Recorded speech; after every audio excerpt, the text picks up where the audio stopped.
بسم اللہ الرحمن الرحیم وصلی اللہ تعالی علی النبی الکریم۔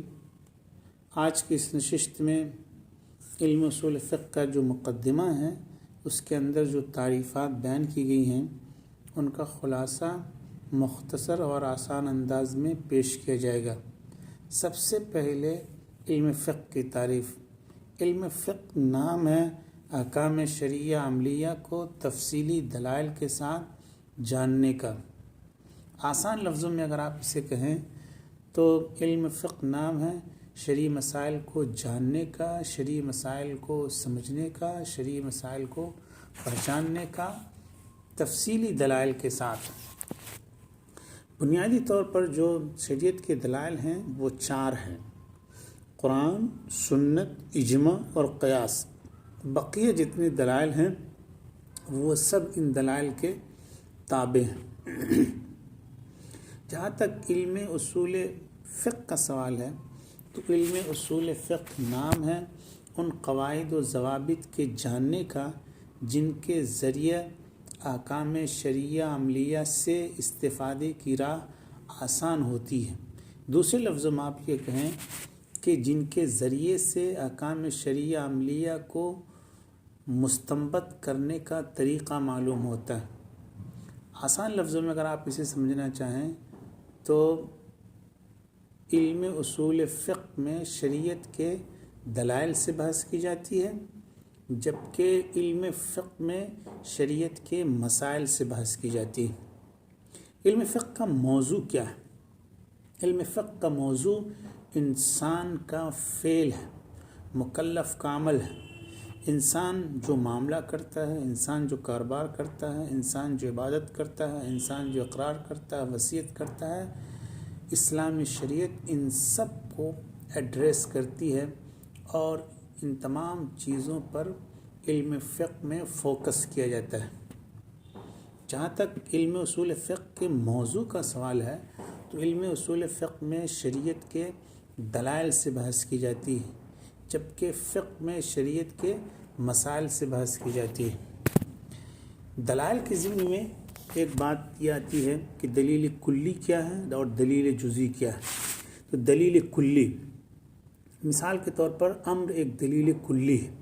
قرآن کریم میں امر کے جتنے صیغے آئے ہیں ان سب سے کوئی نہ کوئی حکم ثابت ہوتا ہے، تو یہ کلی بات ہوئی۔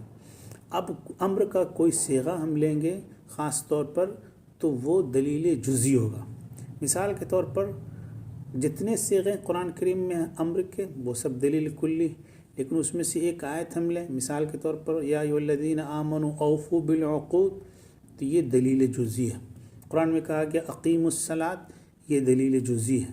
آتوا الزکوٰۃ، نماز قائم کرو، یہ دلیل جزئی ہے۔ اس ضمن میں ایک بات آتی ہے کہ حکم کلی کیا ہے اور حکم جزئی کیا ہے۔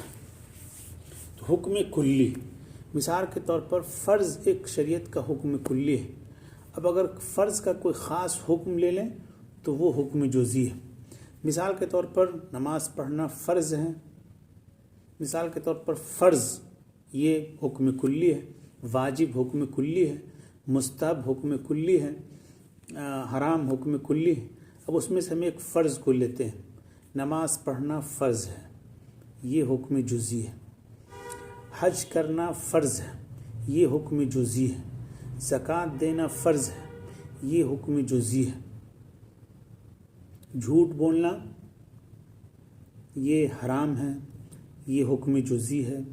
زنا کرنا حرام ہے، یہ حکم جزئی ہے۔ اور سود کھانا حرام ہے، یہ حکم جزئی ہے۔ تو یہ ایک مختصر سا فرق ہے حکم کلی میں اور حکم جزئی میں، دلیل کلی میں اور دلیل جزئی میں۔ جہاں تک علم فقہ کے مقصد کا سوال ہے تو علم فقہ کا مقصد یہ ہے کہ احکام شرعیہ کو منطبق کیا جائے، احکام شرعیہ کو نافذ کیا جائے، احکام شرعیہ کا امپلیمنٹیشن کیا جائے۔ مفتی جو فتویٰ دیتا ہے اس کا مقصد یہ ہوتا ہے کہ اس پر لوگ عمل کریں۔ قاضی جو فیصلہ کرتا ہے اس کا مقصد یہ ہوتا ہے کہ لوگ اس فیصلے کو نافذ کریں۔ تو یہ علم فقہ کا مقصد ہے۔ جہاں تک اصول فقہ کا سوال ہے تو اصول فقہ کا مقصد یہ ہے کہ اس کے جو قواعد ہیں، اس کے جو نظریات ہیں، ان کو تفصیلی دلائل پر منطبق کیا جائے۔ ایک سوال یہ ہے کہ فقہ کا آغاز کب سے ہوا؟ اس کا جواب یہ ہے کہ فقہ کا آغاز اسلام کے آغاز سے ہوا۔ حضور اکرم صلی اللہ علیہ وسلم کو جب نبی بنا کر کے بھیجا گیا تو آپ جو کچھ تعلیم دیتے تھے، آپ جو عبادت کرتے تھے، آپ جو لوگوں کو مسائل بتاتے تھے، وہ سب فقہ کی بنیاد تھے۔ آپ نماز پڑھتے تھے، آپ کا نماز پڑھنا فقہ کی بنیاد تھا۔ آپ لوگوں کو تعلیم دیتے تھے، آپ کا تعلیم دینا فقہ کی بنیاد تھا۔ آپ کسی جھگڑے میں فیصلہ کرتے تھے، آپ کا فیصلہ کرنا فقہ کی بنیاد تھا۔ آپ سے کوئی سوال کیا جاتا، آپ سوال کا جواب دیتے تو آپ کا یہ جواب فقہ کی بنیاد تھا۔ حضور اکرم صلی اللہ علیہ وسلم کے بعد صحابہ کرام کا دور آیا، اور صحابہ کرام کے زمانے میں بہت سے ایسے مسائل پیش آئے جو حضور کے زمانے میں نہیں تھے۔ صحابہ کرام نے اپنی اجتہاد کے ذریعے، اپنے تفقع کے ذریعے، اپنی صلاحیت کے ذریعے ان مسائل کو کتاب و سنت کی روشنی میں حل کیا۔ صحابہ کرام نے جو مسائل حل کیے وہ مسائل فقہ کا حصہ بن گئے۔ صحابہ کرام کے بعد تابعین کا دور آیا، تبع تابعین کا دور آیا، ائمہ مجتہدین کا دور آیا۔ یہ جو زمانہ تھا وہ 2 اور 3 صدی ہجری کا زمانہ تھا۔ اس دور میں اسلامی سلطنت کا دائرہ وسیع ہوا۔ اسلام جزیرۃ العرب سے نکل کر کے عجم کے علاقے میں پہنچا، روم کے علاقے میں پہنچا، ایران کے علاقے میں پہنچا۔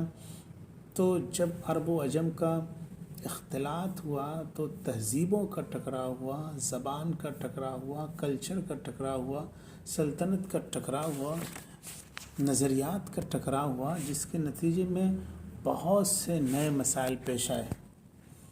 تابعین نے اور تبع تابعین نے ان مسائل کا حل امت کے سامنے پیش کیا اپنے اجتہاد کے ذریعے، اپنے تفقع کے ذریعے۔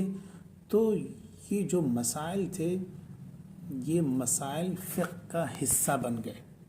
یہ وہ زمانہ تھا جس میں فقہ کی تدوین کا آغاز بھی ہوا، یعنی فقہی کتاب کو مرتب کرنے کا سلسلہ شروع ہوا۔ سب سے پہلی کتاب جو فقہ کے موضوع پر مرتب کی گئی، مدون کی گئی، وہ امام مالک کی موطا ہے۔ یہ خلیفہ منصور کی درخواست پر یہ کتاب مدون کی گئی۔ یہ بیک وقت حدیث کی بھی کتاب ہے اور فقہ کی بھی کتاب ہے۔ اس کے بعد امام ابو یوسف نے، جو امام ابو حنیفہ کے شاگرد ہیں، انہوں نے کچھ کتابیں مدون کی۔ اس کے بعد امام محمد نے، جو امام ابو حنیفہ کے خاص شاگرد ہیں، انہوں نے کئی کتابیں مدون کی جن کو ظاہر الروایہ کہا جاتا ہے اور جو فقہ حنفی کی بنیاد ہے۔ اس کے بعد امام شافعی نے الام ایک کتاب لکھی جو فقہ حنفی کی بنیاد ہے۔ یہ فقہ اسلامی کی مختصر تاریخ ہے۔ جہاں تک اصول فقہ کی تاریخ کا سوال ہے، اصول فقہ کا آغاز 2 صدی ہجری میں ہوا۔ 1 صدی ہجری میں اس کی ضرورت محسوس نہیں کی گئی، اس لیے کہ حضور فیصلہ کرتے تھے، حضور فتویٰ دیتے تھے، حضور وحی الہی کی روشنی میں مسائل بتاتے تھے، اور حضور کے بعد جو صحابہ کرام تھے جو براہ راست عربی زبان کو سمجھتے تھے، جو شریعت کے پس منظر سے واقف تھے، جو قرآنی آیات کے شان نزول سے واقف تھے، جو احادیث کے پس منظر کو جانتے تھے، جن کو رسول کی صحبت ملی تھی، جن کو نبوت کی صحبت ملی تھی، جو مزاج شریعت سے واقف تھے، شریعت کے اصول سے واقف تھے، تو ان کو کسی قاعدے قانون کی ضرورت نہیں تھی استنباط کرنے کے لیے اور اجتہاد کرنے کے لیے۔ لیکن جب عرب و عجم کا اختلاط ہوا، بہت سے غیر عرب جب اسلام میں داخل ہوئے اور کلچر کا اختلاط ہوا، تہذیبوں کا اختلاط ہوا، ٹکراؤ ہوا، متمدن علاقے کا غیر متمدن علاقے سے جب واسطہ پڑا تو وہاں پر ضرورت اس بات کی محسوس کی گئی کہ شریعت سے احکام مستنبط کرنے کے لیے اور اجتہاد کرنے کے لیے کچھ اصول و ضوابط طے کیے جائیں، اور وہاں سے اصول فقہ کا آغاز ہوا۔ سب سے پہلی کتاب جو اصول فقہ کے موضوع پر لکھی گئی وہ امام ابو یوسف کی کتاب ہے، جس کا تذکرہ ابن ندیم نے فہرست میں کیا ہے، لیکن وہ کتاب متداول نہیں ہے اور دستیاب نہیں ہے۔ باضابطہ اس موضوع پر جس نے سب سے پہلے قلم اٹھایا اور ترتیب کے ساتھ اصول فقہ کو لکھا وہ امام شافعی ہیں۔ ان کی کتاب الام اس موضوع پر بہت ہی مشہور کتاب ہے، اور اس لیے علماء کی زبان پر یہ بات مشہور ہے کہ امام شافعی جو ہیں وہ اصول فقہ کے بانی ہیں۔ اس موضوع پر اور بھی بہت سی کتابیں لکھی گئی۔ امام غزالی کی کتاب المستصفیٰ ہے، اور ابو حسن آمدی کی کتاب الاحکام ہے، اور بیضاوی کی کتاب المنہاج ہے۔ یہ علماء شوافی کی چند کتابیں ہیں جو اصول فقہ پر لکھی گئیں۔ جہاں تک احناف کا سوال ہے تو احناف نے بھی بہت سی کتابیں اصول فقہ کے موضوع پر لکھیں۔ ان میں سب سے مشہور کتاب جو ہے وہ اصول بستوی ہے، اور حافظ نصفی کی کتاب المنار ہے، اور ابن حمام کی کتاب التحریر ہے، صدر الشریعہ کی کتاب التوضیح ہے۔ نئے دور میں جو اصول فقہ پر کتابیں لکھی گئی ہیں ان میں ایک کتاب ہے ارشاد الفحول الی تحقیق الحق من علم الاصول، اور ایک کتاب ہے تسہیل الوصول الی علم الاصول۔